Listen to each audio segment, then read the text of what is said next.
Couple things. Clarify your vision. One of the things that I said earlier, that my vision was of what I wanted to accomplish was as clear as the painting, the famous painting of me that hangs in the castle. That's I don't know, 8 feet tall or 9 feet tall. Come on in. Go ahead. But I brought these in for you guys, and I get nothing out of this, but I told you to subscribe to the Rob Report. They send me these. These are all current. But for example, the Rob Report, 21 dream machines, all expensive cars, 100 best hotels. In fact, Sally and I said she's been to about 80 of them. Art collection. This is the first time I've ever seen the health and wellness. I never looked at that. Homes. Your home's not listed.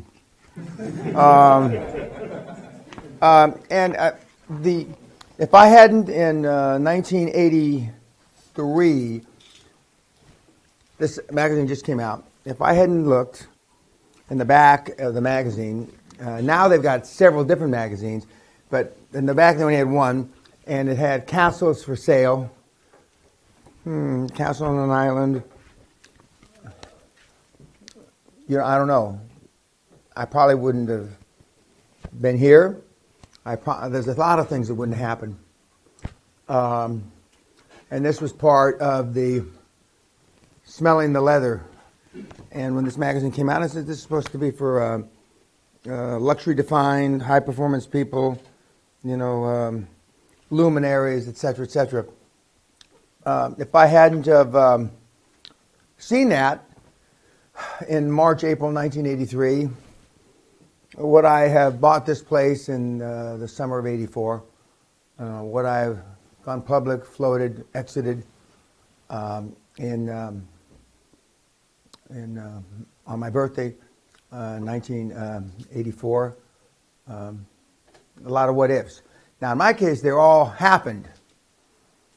And in most of the cases of the kids that are watching on this, and yourselves, it's I coulda, I shoulda, I woulda. And but like most of the things in my life, I took action. When I saw that castle and I said I'm running up to Torrance Boulevard, I think it was Hawthorne Boulevard. I was out on a 20-mile run with my wife. In those days, I used to run 20 miles on Saturday or Sunday. Sometimes I'd run 40 miles in a day. And I was teasing you guys and other people that you're 4 and 5 hour marathoners. Why run? Don't fucking waste your time. And I used to run 150 miles a week, 200 miles a week, as much as 1,000 miles in a month. Run 100 miles, piss blood. But I've always pushed myself to the limits, and that's with little or no athletic ability. As Mickey Gorman, because she's still alive, or Laszlo Chabori, my coach, who was the third man to break the 4-minute mile, who would gladly tell you, you have no talents whatsoever, Mr. Peña. This is a joke that you're on the track today, or tonight, restraint time. Now you guys, your feelings would be hurt. You have no talents whatsoever. I am embarrassed for your name to be associated with mine. Please don't come back. Your little tail would go up between your legs, and you'd walk off the track. So, but I must have, like they say, Peña must be deaf. He's not hearing, and all these other guys are real athletes, So, they're all living in soup kitchens now in East LA or West LA, along with a bodybuilder guy I showed you the picture of. That's not right, true. That's an exaggeration. Okay, now an announcement. The kitchen and the staff are off today, so you're not eating here. So I don't care if you don't like going out. I don't care if you don't fucking eat. Doesn't make a shit to me. You can lose some weight, you tub of shit. Fucking burka. So I don't care what you do. And the reason why Robert doesn't go out with you is because he doesn't want to have you touch him. He doesn't want to be infected by you.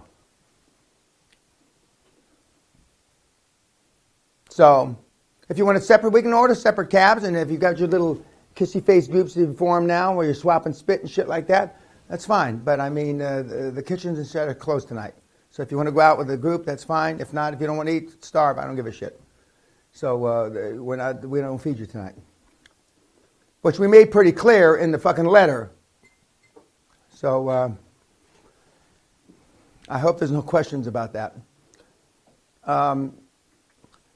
Another point, I got an email from one of the reality things that they were trying to lure me, suck me into their vortex, which I find amusing. The kids that are in these reality programs that are producers of big programs are 28, 30 years old.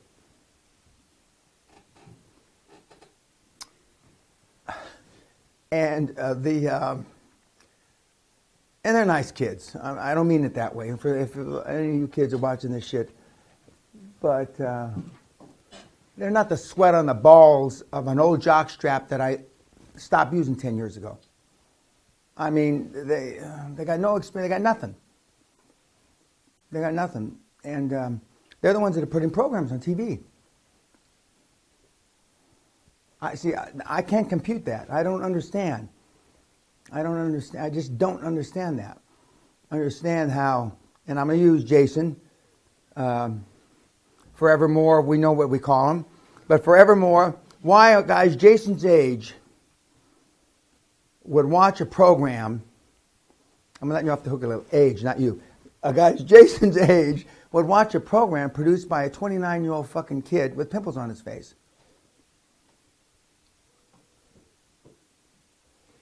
Does anybody, maybe I'm just too old. I'll be 70 in a few days, and I'm starting to get happy birthday shit. And, you know, what am I missing? What am I possibly missing here? Is there an answer? Or has the world gone so far, I want to say left of me or beneath me, I'm not sure what the right word to use, but showbiz is run by young people.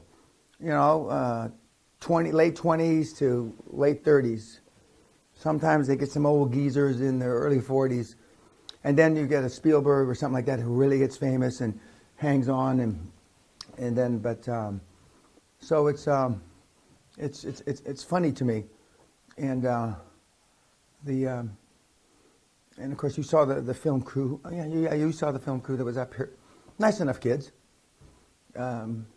But the operative word there is they're kids. And they can't possibly know much. Unless they're a lot smarter than this group. Now, if these are all... Now, Robert, we both know they're not a lot smart. How many guys do we have less than 30 or less here again? Fuck. Youth is wasted on the young. And my dad told me that a long time ago. But like most things, did your parents tell you when you're young, some of the good information they give you, you don't pay attention to it. Now, before we get into clarification of your vision, one of our senior fellows is going to talk to you, not on YouTube camera. But are there any questions of me before we get started that the YouTubers might benefit from? What did the producers say? What? What did the producers say in the email? Oh, they had a new idea for a show, and I don't want to give it away because if the other, what do you call it? I'll tell you when we're off camera.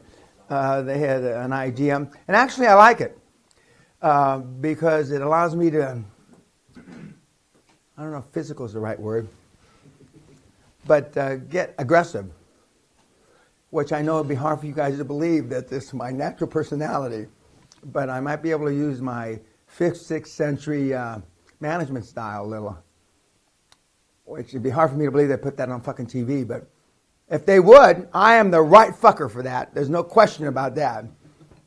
I am the right fucker. And I only plan on running one season. I don't think it'll ever go in a second season. I don't give a fuck if it runs a second season. Because if it's out one season, it's going to be on YouTube forever. And we'll have all you guys, downloading it, finger fucking it, falling in love with it. And that'll be good. So I only need one season. One season of fucking beating Yes, sir.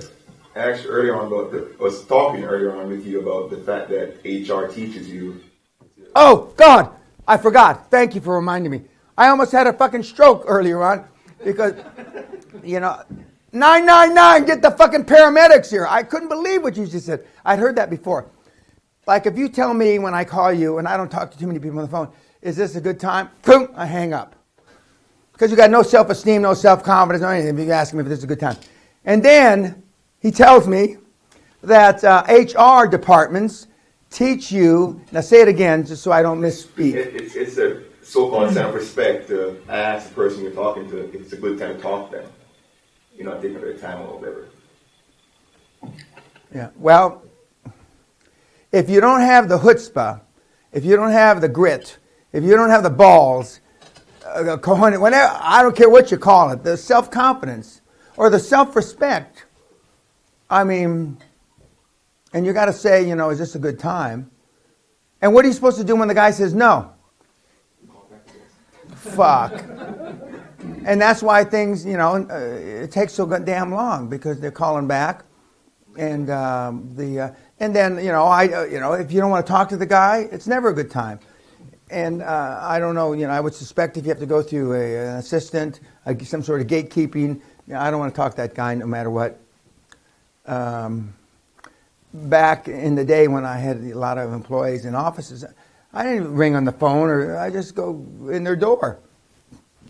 And we had a lot of, in hindsight, I wouldn't have done it this way, but we had 40 or 50% of the employees had private offices. And I thought that was nice. They had pictures of their family and shit like that. And they made them, but they worked till 9, 10 o'clock at night. Now, if they had been in a stall, or were there cubicles now? I don't know. I'll never know because I didn't do it that way.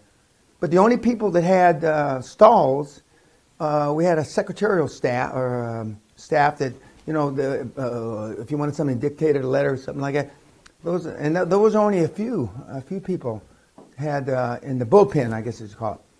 But they had private offices.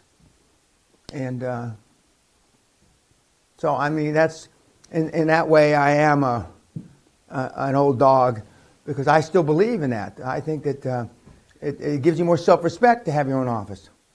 But from a time point of view, and a building point of view, and an expense point of view, I can see why they don't want those because it's obviously more expensive. But I wasn't looking at that. I was trying to get what I knew then the most out of the employees. And in my case, because virtually everybody had owned part of the company, I never said that, Jason works for me, Jason works with me. I never said that, I was, almost everybody around knew it, that I was senior. I didn't think that was right.